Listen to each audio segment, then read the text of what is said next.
Hai semua, hari ini kita akan membahas kasus yang berasal dari Jakarta. 18 Desember 2018, seorang perempuan muda ingin mengunjungi apartemen sahabatnya. Namun setelah sampai di apartemen Kebagusan City, ia mendapati sahabatnya sudah tergeletak di atas kasur. Dalam keadaan syok dan ketakutan, ia segera melaporkan kejadian ini kepada pihak berwajib. Bagaimana ceritanya? Tonton sampai selesai ya. Engkos Kosasih, pria yang sudah sepuh, usianya sekitar 86 tahun. Engkos menikah dengan seorang perempuan bernama Eti Karyati, usianya 53 tahun. Pernikahan mereka sudah berjalan belasan tahun. Dari pernikahan Engkos dan Eti dikaruniai satu orang anak perempuan bernama Siska Icun Sulastri. Siska merupakan anak sematawayang mereka. Sedari kecil Siska selalu dimanja oleh kedua orang tuanya. Engkos bersama keluarga kecilnya ini tinggal di Kampung Buaya RT 2 RW 1 Desa Wangun Reja, Kecamatan Nyelindung, Kabupaten Sukabumi. Seiring berjalannya waktu, Siska tumbuh menjadi anak yang baik. Ia sangat supel dan ceria. Singkat cerita, ketika Siska tumbuh dewasa, ia memutuskan untuk menikah, namun pernikahan pertamanya gagal. Beberapa tahun kemudian, ia menikah lagi untuk yang kedua kalinya, namun pernikahannya yang kedua ini juga tidak lama. Dari kedua pernikahannya, Siska sudah dikaruniai 5 orang anak. Untuk memenuhi kebutuhan anak-anak serta kedua orang tuanya, pada tahun 2014 ia memutuskan untuk merantau ke Jakarta.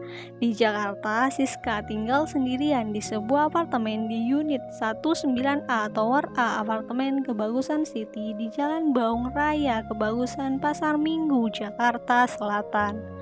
Meskipun sudah merantau ke Jakarta, Siska masih sering mengunjungi kedua orang tuanya serta anak-anaknya di Sukabumi. 2018, sudah sekitar 5 tahun Siska merantau di Jakarta.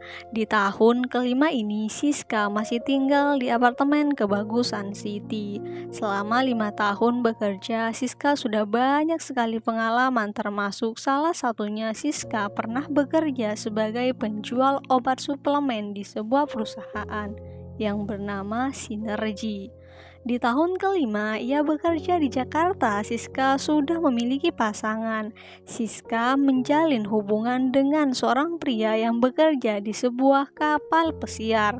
Pria tersebut bernama Iwan. Meskipun sudah memiliki pasangan, Siska dan Iwan jarang sekali bertemu karena Iwan pulang hanya 8 bulan sekali. Meskipun seperti itu, rencananya mereka akan melanjutkan hubungan keduanya ke jenjang yang lebih serius. Tepatnya pada tahun 2019, Siska akan menikah lagi untuk yang ketiga kalinya dengan Iwan. Pada hari Minggu 16 Desember 2018, seorang pria bernama Hidayat yang merupakan seorang cleaning service di sebuah perkantoran. Ia sudah memiliki istri. Hidayat sering bermain aplikasi hijau. Suatu ketika ia mendapat pesanan layanan kencan singkat di aplikasi hijau itu. Ia kemudian janjian untuk kencan di sebuah apartemen Kebagusan, tepat di mana wanita itu berada. Wanita yang memesan bernama Siska.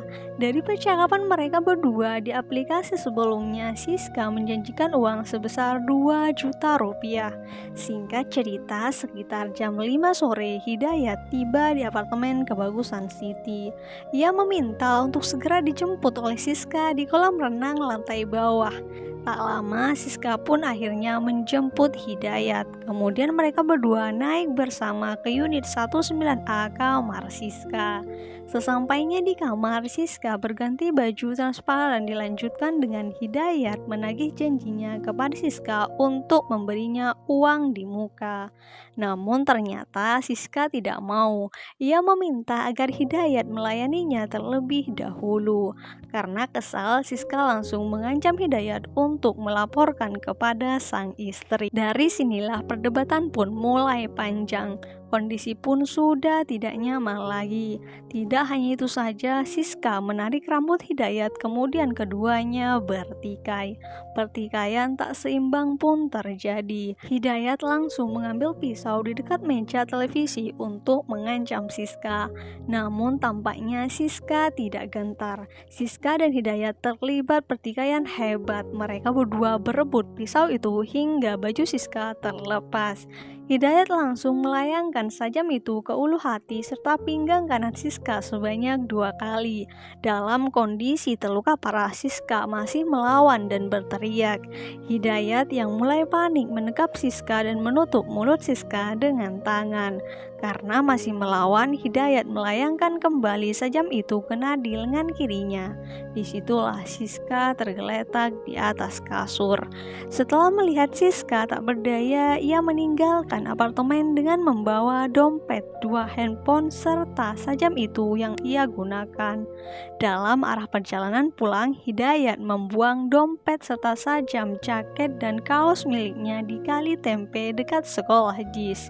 Handphone Siska disembunyikan di kuburan Pancol, Cilandak, sedangkan perhiasannya dijual di pasar Mede Fatmawati. 18 Desember 2018, Ibu Eti merasa cemas sudah sekitar 2 mingguan anak sematawayangnya Siska tidak menghubungi. Ia juga tidak pulang ke Sukabumi. Karena khawatir, Ibu Eti berusaha menelpon sahabat Siska di Jakarta, yakni Indri. Ibu Eti meminta agar Indri mengecek keberadaan Siska di apartemennya di Kebagusan City. Mendengar permintaan Ibu Eti, Indri segera menuju apartemen. Namun ketika ia sampai di unit Siska, ia dikagetkan dengan kondisi Siska yang memprihatinkan. Siska sudah tergeletak tanpa sehelai baju pun, dan ia juga sudah tak bernyawa. Dari sinilah Indri segera melaporkan kejadian ini kepada pihak kepolisian. Tidak hanya itu, Indri juga segera menghubungi keluarga Siska. Satreskrim Polres Metro Jakarta Selatan bergerak cepat ketika mendapati laporan tersebut dengan kondisi perempuan itu di apartemen Kebagusan City. Polisi juga segera melakukan olah TKP, termasuk memeriksa sejumlah saksi dan rekaman kamera CCTV. Sedangkan Siska dibawa ke rumah sakit untuk diotopsi. Tidak perlu waktu lama, polisi berhasil mengenali ciri-ciri terduga pelaku. Ia adalah Hidayat yang merupakan seorang klinik servis. Akhirnya pengejaran pun dilakukan.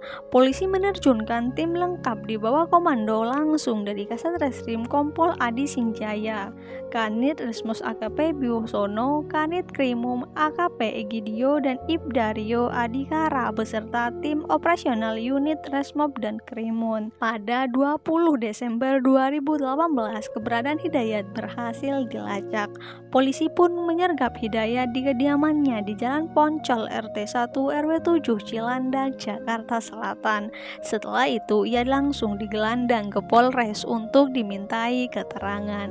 Dalam pengakuan awalnya, Hidayat, pria berusia 23 tahun ini, mengaku selain menjadi seorang cleaning service, ia juga bekerja sebagai pria penghibur. Hidayat mengaku melakukan semua itu karena kesal. Ia dijanjikan akan dibayar sebesar 2 juta rupiah di muka, namun ternyata Siska tidak langsung membayarnya. Menurut pihak kepolisian, Hidayat akan dijerat pasal berlapis, yakni pasal 338 tentang pembunuhan, pasal 365 tentang pencurian dengan kekerasan, dan pasal 363 tentang pencurian dengan pemberatan dengan hukuman penjara seumur hidup atau hukuman mati. Sedangkan setelah Siska selesai diotopsi, Siska segera dibawa pulang ke kampung halamannya di Sukabumi oleh keluarganya. Ia dimakamkan tak jauh dari rumah, di makam pribadi atau pemakaman keluarga. Kepergian Siska ini menyisakan duka mendalam bagi keluarga, terutama bagi kelima anaknya. Terlebih lagi, Siska akhir-akhir itu jarang sekali pulang ke rumah orang tuanya yang berada di Sukabumi, Jawa Barat. Itulah cerita mengenai kasus yang berasal dari tahun 2018 yang terjadi di Jakarta. Bagaimana menurut kalian? Silahkan komen di kolom komentar. Semua informasi yang disampaikan dari awal hingga akhir berdasarkan artikel-artikel yang sudah tersebar di internet. Terima kasih untuk kalian yang sudah nonton sampai habis. Jangan lupa di like, komen, serta share ke sosial media kalian. Jangan lupa di subscribe juga. Kita ketemu di konten-konten selanjutnya. Terima kasih.